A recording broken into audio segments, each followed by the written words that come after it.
हमारे लोगों को क्यों इस तरह से उनका खून क्यों बहाया जा रहा है? तो मेरी गुजारिश है, आई अपील, मैं वहाँ की लीडरशिप को भी अपील करना चाहती हूँ। यहाँ प्राइम मिनिस्टर मोदी जी आपने खुद कहा था कि आजकल के अब जो वक्त है, जो एरा ऑफ वार खत्म हो चुका है। जब आपने यूक्रेन के मसले में बात की, आपने कहा era of war is over, अब डायलॉग जो पॉलिटिकल इंटरवेंशन की ज़रूरत है। अगर दोनों प्राइम मिनिस्टर हैं, एक वहाँ है एक यहाँ है, अगर फ़ोन उठा के एक दूसरे से बात कर लें इस वक्त की बहुत हो गया।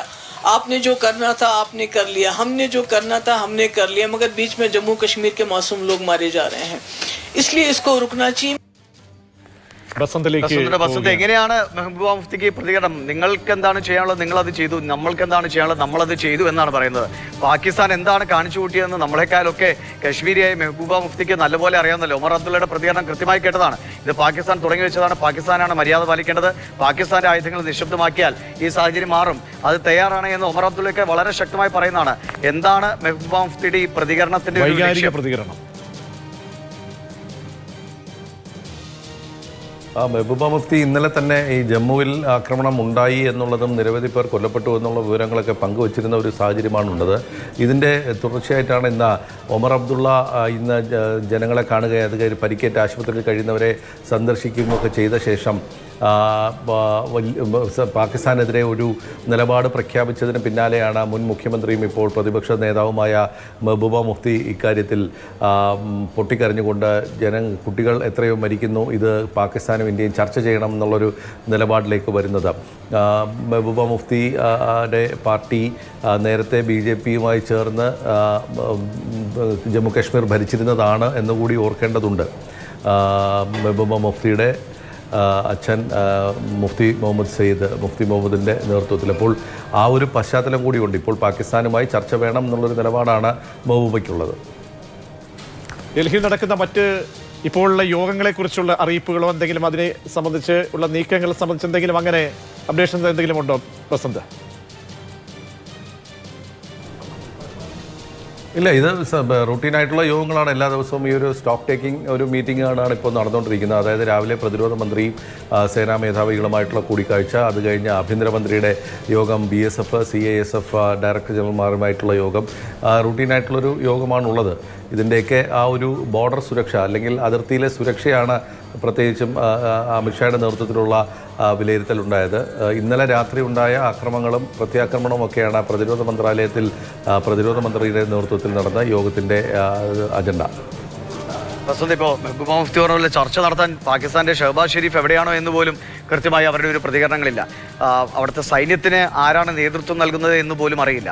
ഇത് സൗദി അടക്കമുള്ള രാജ്യങ്ങൾ ഇടപെട്ട് പാകിസ്ഥാനിൽ എന്താണ് നടക്കുന്നതെന്ന് മനസ്സിലാക്കേണ്ട അവസ്ഥയിലേക്ക് പാകിസ്ഥാൻ പോയിരിക്കുന്നു. കാരണം ആഭ്യന്തര കലാപം രൂക്ഷം, അതിനിടയിലാണ് അവർ ഈ കാണിച്ചു കൂട്ടുന്നതൊക്കെ. അപ്പോൾ പാകിസ്ഥാൻ്റെ ഭാഗത്ത് ഇപ്പോൾ 3:30 അവരുടെ വാർത്താ സമ്മേളനമുണ്ട്, അവരുടെ സൈന്യം കാര്യങ്ങൾ പറയുമെന്ന് തോന്നുന്നു.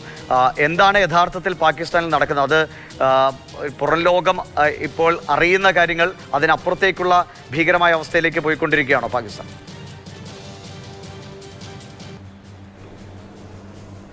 പാകിസ്ഥാനിൽ ആഭ്യന്തര കലാപമുണ്ട് എന്നുള്ള സൂചന തന്നെയാണുള്ളത്. അതായത് ബലൂച്ച് ലിബറേഷൻ ആർമിയുടെ നേതൃത്വത്തിൽ വലിയ തോതിലുള്ള പ്രതിരോധം ഈ ബലൂചിസ്ഥാൻ മേഖലകളിലൊക്കെ തന്നെ ഉണ്ട്.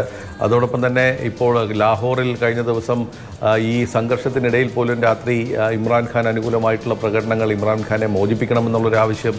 അപ്പോൾ പാകിസ്ഥാനിലെ നിലവിലുള്ള ഭരണകൂടം നേരിടുന്ന രാഷ്ട്രീയമായ പ്രശ്നങ്ങൾ മറുഭാഗത്തുണ്ട്. അതായത് ബലൂച്ചിൽ പാക് സൈന്യം നേരിടുന്ന വെല്ലുവിളികൾ, ഇന്ന് പോലും 20 പട്ടാളക്കാരെ കൊന്നു എന്നുള്ള റിപ്പോർട്ടുകൾ അവിടെ നിന്നും വരുന്നുണ്ട്. അപ്പോൾ ആ ഒരു സാഹചര്യം നിലനിൽക്കുന്നു എന്നുള്ളതാണ്. ആഭ്യന്തരമായ പ്രശ്നങ്ങൾ പാകിസ്ഥാനെ വലിയ തോതിൽ ചൂഴ്ന്നു നിൽക്കുന്നു. സാമ്പത്തിക പ്രശ്നങ്ങൾ ഒരു ഭാഗത്തുണ്ട്. അതോടൊപ്പം തന്നെ ഈ രാഷ്ട്രീയമായ സമ്മർദ്ദങ്ങൾ കൂടി നിലനിൽക്കുന്നു എന്നുള്ളതാണ് പാകിസ്ഥാനെ പിന്നോട്ട് വലിക്കുന്ന ഒരു ഘടകം. ഇന്ന് വൈകിട്ട് 3:30 അവരുടെ വാർത്താ സമ്മേളനമുണ്ട്. അതിൽ ഏറെക്കുറെ വിവരങ്ങൾ ഉണ്ടാവും. ഇന്ത്യയുടെ വിദേശ മന്ത്രാലയത്തിൻ്റെ വാർത്താ സമ്മേളനം ഇന്ന് വൈകിട്ട് 5:30 ഉണ്ടാവാനുള്ള സാധ്യതയാണുള്ളത്.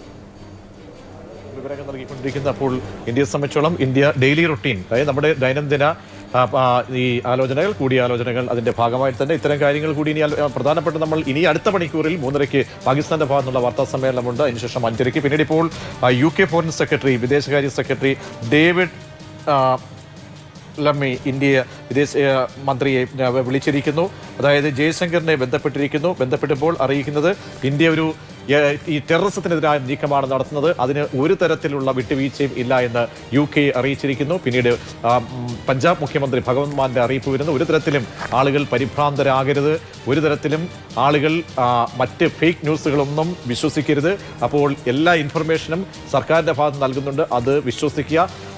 ഏറ്റവും സുരക്ഷിതമായ കേന്ദ്രങ്ങളിൽ സർക്കാർ സംവിധാനങ്ങൾ പറയുന്നതിനനുസരിച്ച് നിൽക്കുക എന്നുള്ളതാണ് പുതുതായി വരുന്ന 2 അറിയിപ്പുകൾ.